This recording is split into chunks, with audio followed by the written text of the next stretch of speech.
Okay, so if you're still wondering if you're a beginner or you're crossing into that intermediate territory, here's like 4 signs that'll kind of help you. Like, just think of these as checkpoints. So number 1, you start using different voicings, different shapes, whether you know what you're doing or not. So for example, to stay consistent, we'll do a C open chord. This is beginner 101, right? A minor, and then like a G open chord. So you have the progression, A, C, right, to A minor, to G. You get the point. What you start doing is you start doing things like this without even knowing the theory behind it. Take this C chord, and you get a different voicing or a different flavor. So what you do is you take your pinky and you drop it down on the B string on the 3rd fret and you get this. So you go from the open C to this, drop your pinky down, okay? See that? So, okay, there you go. And then on the A minor, same thing. You got this pinky floating free. This happened to me. So you drop in the comments what's happening for you currently or has happened and where you are. Drop your pinky down on the 3rd fret on the high E. Okay, we're not even going to talk about the chord we're doing. We just know we're playing an A minor as our bass, and we're dropping our pinky down. We get this. We're getting ear training, okay? We go to the G. We just pull our finger off the high E, and we get that open high E string. So for example, it sounds like this. To the A minor. To the G. So right there, you're gonna have a light bulb moment and you're leveling up your playing, all right? So another thing you can do, just since we're in this category, is maybe you start mixing and matching different voicings, meaning the same chord played on different spots in the neck. Now, I'm only gonna bring this up because every guitar teacher seems to teach you the bar chord. So let's go up here on the 8th fret. There's your C. Play the C bar chord. Slide down to the 5th fret. Low E, the root, there's your A minor, okay? And then you slide down to the 3rd fret, there's your G bar chord, okay? You start learning your notes on the E and A strings. Those are great root notes, that the foundation for a ton of chords, really almost all of them. Okay, so then you start going like this. You start going C, open, and maybe instead of playing your A minor here, maybe you do the bar chord, okay? And then maybe you just work the bar chord down and go back to C. So these are just ideas, okay? This is how you know you're progressing. So C open chord, to A minor bar chord, to G bar chord, back to C. Now, I will show you. I just did this without even thinking about it. This will happen to you too. Did you notice when I played the A minor bar chord, I didn't play it like this? I wrapped my thumb over it, and you're gonna see a lot of players that do this. And what's happening is I'm taking away that low E. I'm not playing the root. I'm just playing from A to high E of the A minor bar chord. So instead of this, I'm doing this, okay? And that's an inversion. We'll get into that later. I'll link some playlists at the end that'll help you with that. So you start mixing and matching different voicings, all right? So you've got these little things where you throw your fingers down, okay, on the open chords, or pull fingers off and hit open. You start using your open strings, and you really start to level up your playing. That's how you know you're kind of crossing over, all right? So you start mixing and matching different shapes and voicings. All right, let's go to number 2. Okay, this one's the most important. I'm always gonna preach this forever. This is about your rhythm starts to feel really natural, okay? So you talk about the groove, you don't talk about the groove, excuse me, you feel the groove, all right? You can talk about it, but you feel it. So what it means is your strumming starts to have this rhythmic flow to it, with not playing with the metronome, not playing with the drummer, and you start to think of this as more of a percussive instrument. Here's what I mean. We'll just use the open chords as an example. So I flow through these chords like this. To the A minor.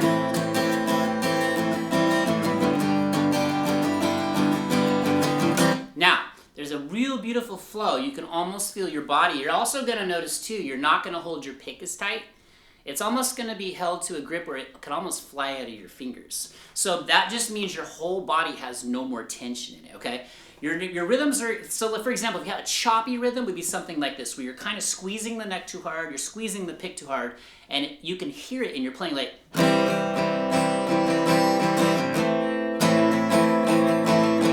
When it does all that tension, it won't allow you to flow freely. Now, what I'm talking about here is the percussive start. You guys drop in the comments if you're past beginner to help these people that are beginners out. Let us know. Watch. You get this percussive start, meaning you get this. Watch me move through that progression without playing one note, but I'll do kind of the shapes, right? So I'll go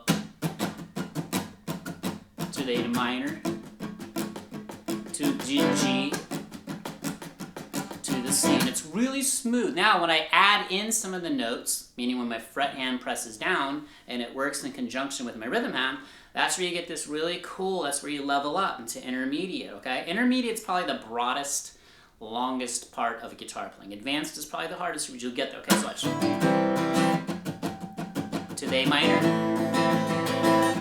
to the G, back to the C. See how I just flow through it. I can just hit the upstrokes if I want because my body doesn't have any tension. You can beatbox it. I say that all the time.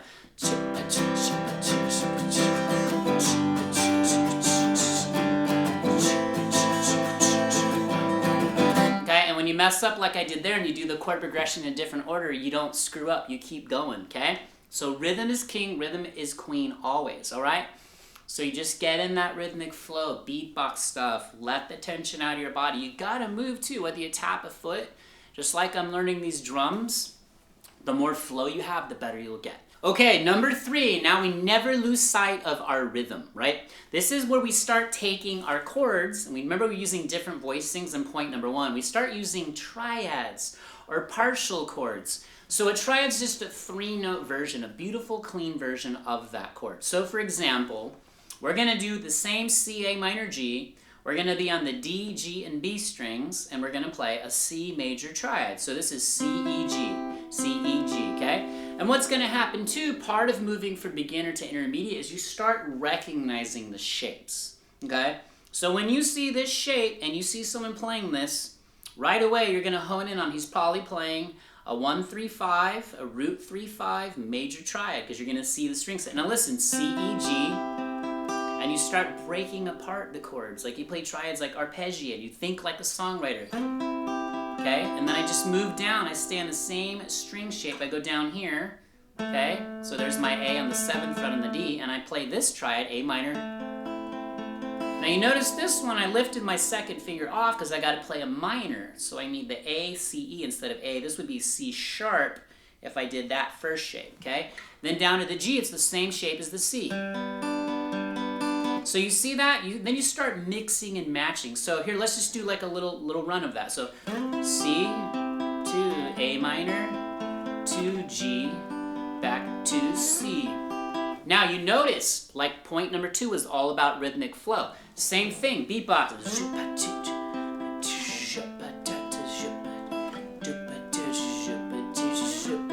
Okay, and this is just the tip of the iceberg. Definitely a way to know. If you even know what a triad is, you're probably not a beginner anymore. Okay, unless you're watching this channel and I'll teach you triads from day 1. All right, now I talked about pieces of chords or breaking them down. Here's another example, okay? Let's go back to the open chords. So we have the C, right? So, and then the A minor, and then the G. You start taking pieces of the chord. So for example, instead of me playing the whole C open chord, I recognize, because I'm no longer a beginner, I'm more of intermediate, I recognize that this is C to E.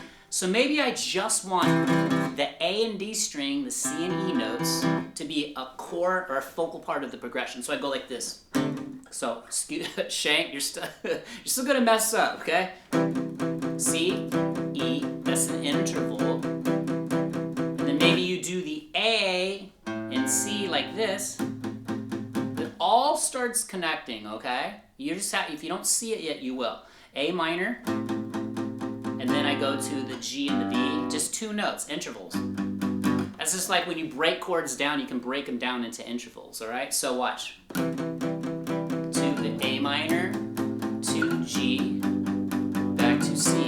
And again, we talked about voicings, maybe more of a higher intermediate. It's so hard to pin this down because there's no rules to it. What if you just walked it down with the root on the low E? Remember the bar chord? Well, we go like this, C, E, and you start learning all the notes on the neck. You start seeing it all starts to come clear. A minor. Okay, you got that? So these all really tie together. You might do the C open chord like this, and then do A minor, and then to the G bar chord, back up to C here. Okay, so you see you start moving around the neck, and you start not only using these voicings, but you're keenly aware of them. And that's where it is. You have to have these baby steps and build, connect the dots. Okay, let's wrap this up with number 4. Okay, number 4 is when you start using rhythm and melody together. So let's use that little triad thing for example. So you always keep a rhythmic flow, but then you throw in little lead lines. Maybe you do a slide, maybe it's just a bend. So if I do this little triad thing, when I'm arpeggiating, I'm going, remember the C? Okay, and then I go to the, I'll just do C, I'll go C, G, A minor for this one. I'm gonna mix it up, okay? And this is what you can do too. You start understanding, oh, I can mix different chord progressions and make it sound musical, okay? To G, and then go to A minor. Okay, now you see I did a little lick, a little run. I went,